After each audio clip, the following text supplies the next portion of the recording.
If you have to go on YouTube or Safari to ask how to know if a boy likes you,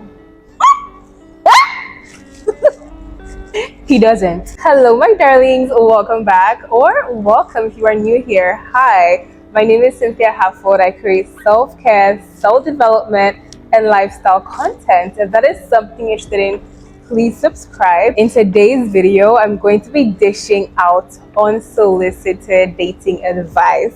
Yes, you're going to be receiving free dating advice from your internet big sister. I have to put out a disclaimer really quick. I'm a woman in her 20s, right? I'm not in my 30s, 40s. I'm not even 80 at that. I don't know everything, but I do know some things, and those things I can't wait to share with you today. Stay tuned till the end of this video. I have something very important to share at the end. Yeah, the background, the scenery is quite different. I went out to eat by myself. The very first thing that I have here is red flags. Okay, do not ignore red flags. 9 times out of 10, my loves, the problems you face in the marriage, in the relationship, are already problems that you faced in your talking stage. These problems are most likely not new. You're not Bob the Builder, and you're not magically going to change him or her in the marriage. It does not work like that. Before starting a committed long-term relationship, you have to state your non-negotiables, and you must be reasonable about them. Okay, I'm not talking about, oh, he must be 6'7", make 6 figures weekly, have 6-pack abs, and give me 6,000 roses every Valentine's Day. Yeah, no, that's what I'm talking about. Okay, I'm talking about real non-negotiables. I'm saying things like religion. Do you want this person to serve the same God as you? And protection. Do you feel protected around this man? Is he emotionally available? Is he hardworking? Is he a bum? Is he just playing video games in his mom's basement? These are non-negotiables, not 6'7", 6-pack abs, and all those good stuff. Number 2 thing that I have here is keeping your relationship off social media, keeping it private. Now, there are certain people that enjoy, posting their significant other, and I think that's cute. However, when I'm talking about keeping things off social media, I'm not necessarily saying don't post him ever, don't post her ever. I'm saying do not post your arguments, do not post your intimate details, your sex life, do not post about your partner's flaws, do not post anything about the plans you have with your partner for the future, especially if you are a married couple. Nobody needs to know except for you and him, you and her, nobody else. Embarrassing details about your partner, keep it off the internet, keep it away from just random people. They don't need to know about the fights that you guys have. Now, when I say keep these things private, okay, I'm not saying when he's beating you, shut up. No, please, tell somebody. The next thing is this. When it comes to dates, you guys, I need you to come a bit closer. I'm speaking to a lot of young girls with this one. A hotel, his house, his friend's house is not a date. It's not a meetup spot. Meet him in a public, neutral space. Aside from being a way of setting standards, it's also a thing of safety. I'm not trying to put the fear of men in your heart, but you have to be realistic. Things are crazy. You don't want to be in a space where he controls, like his house. He has full control of what happens in his house, especially if you're just getting to know this person. It's not wise. And also always watch your drinks. So yeah, that's it. A hotel, his house, his friend's house, not a date spot. Stay away, find a neutral space, and get to know this person. The very 4th thing that I have here today is this: date within your religion.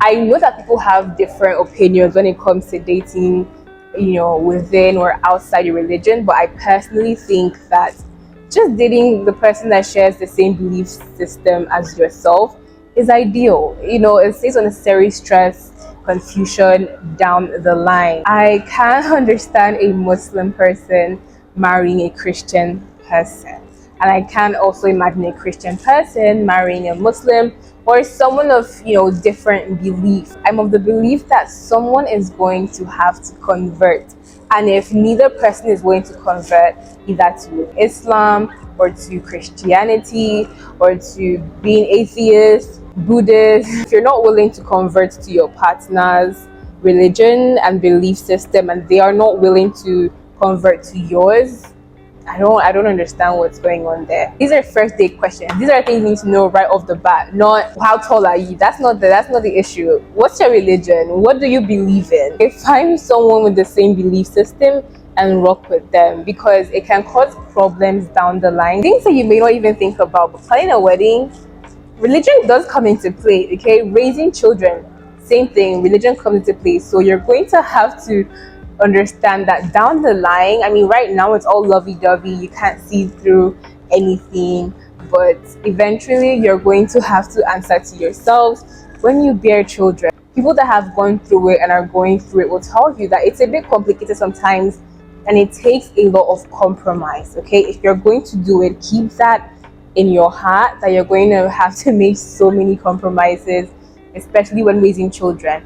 And if you're not willing to do that, if you're very strong-willed in the fact that your kids must be raised with a certain belief pattern, then please find someone that believes the same thing. It's as easy as that, I promise you. The next thing here, you do not need a whole phase. Should I repeat myself? It's not funny. Do not need a whole phase. Unfortunately, as social media has become very popular, their lies have become ingrained in the hearts and minds of young people, especially young girls. I think they're just more malleable, more naive for some reason. Because now you have a 17-year-old worrying about, or fearing missing out on her own whole phase.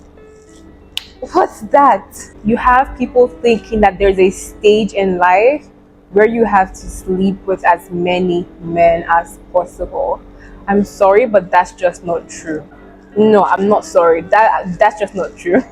I'm not apologizing. Sex does not make you a woman.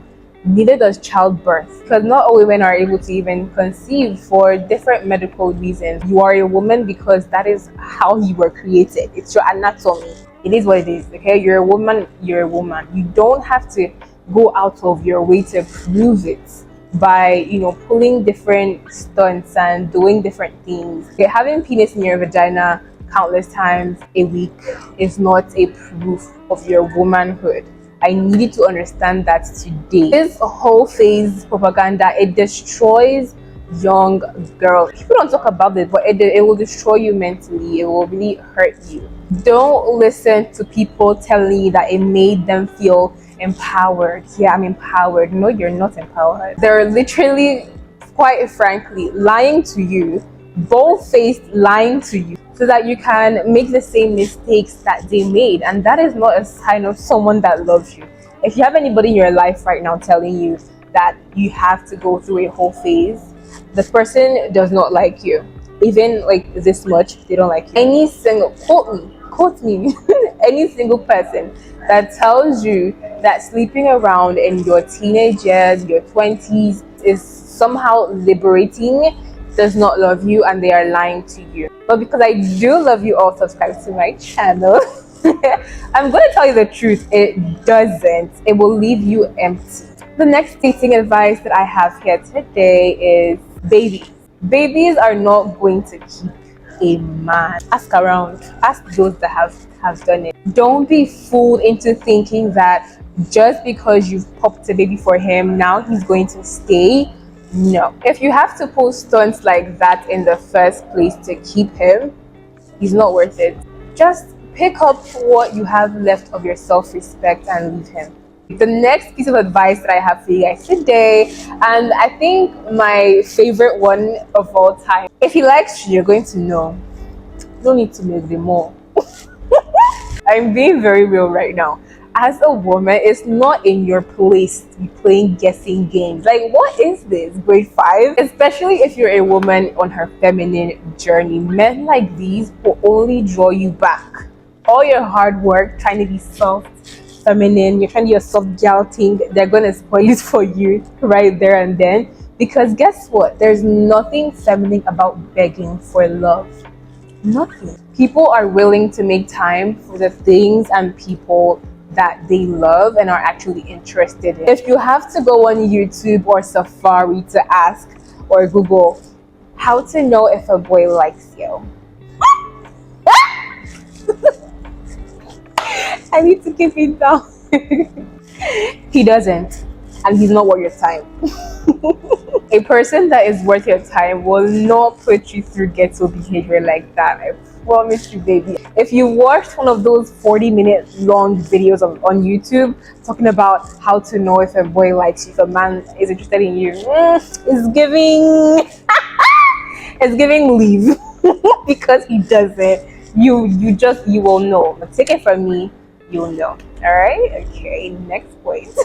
It's always too much for me. Okay, the eighth thing on here, I've been hearing the arguments of recent, and the arguments on the streets have been this. Well, if men can sleep around and do all these other things without consequences, why can't we, without shame? By we, I mean women.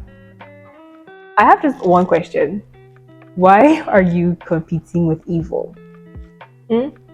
Have our minds been so skewed that we think that stooping just as low as some men that lack basic self-control is cool? If it is, then we're really, really in trouble. I mean, for one, our minds and bodies are not even built half the same as that of men. Sleeping around does not benefit us in any way. It doesn't benefit you or honestly anybody. If anything, they get the better end of your rebellion, because now they don't have to put in any work in being gentlemen and being chivalrous and chasing as men are supposed to chase. They don't have to do that anymore in this current times.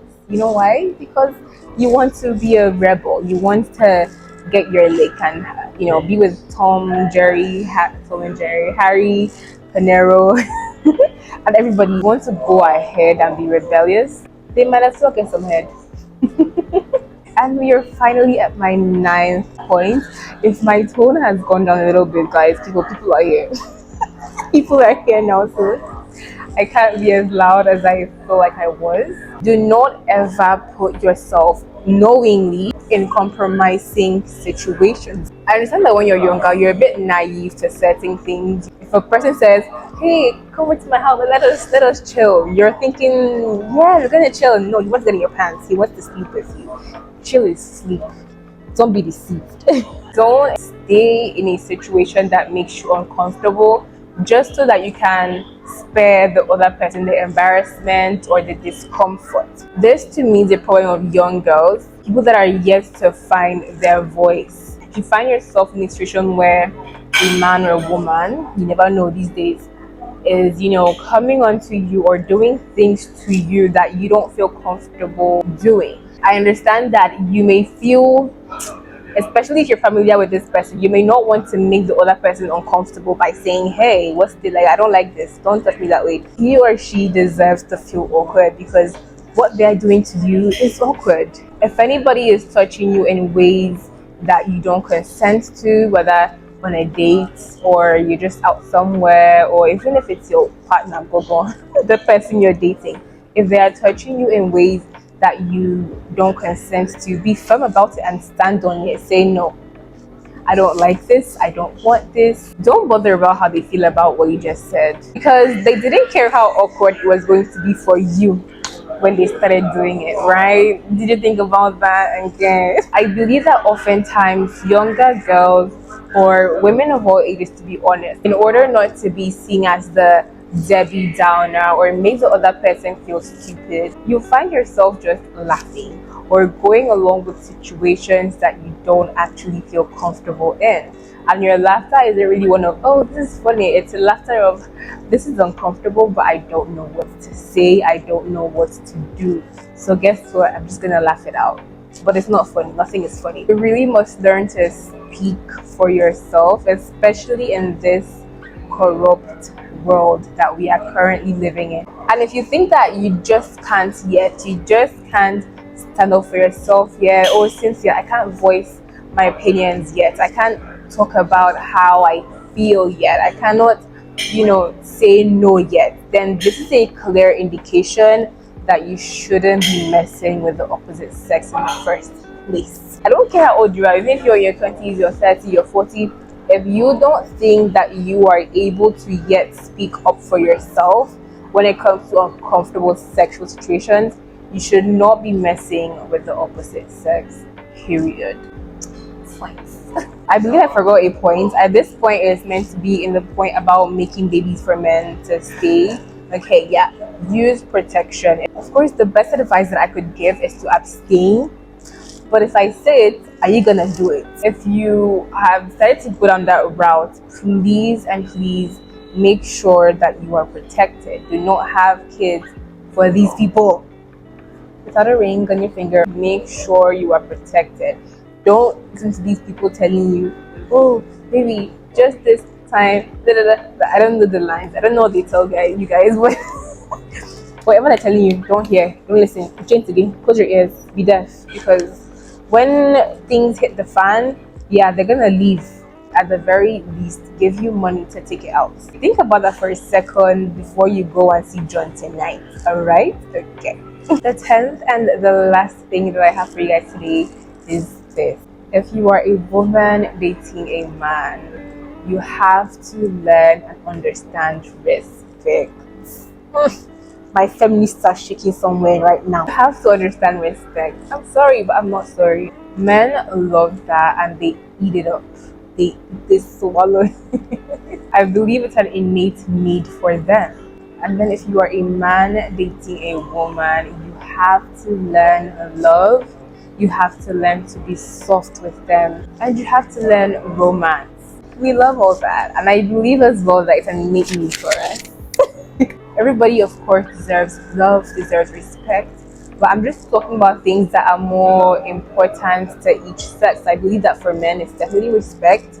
And for women, it's definitely love and affection and romance and gifts. And men just need one thing, and we women, we want the whole world, to be honest.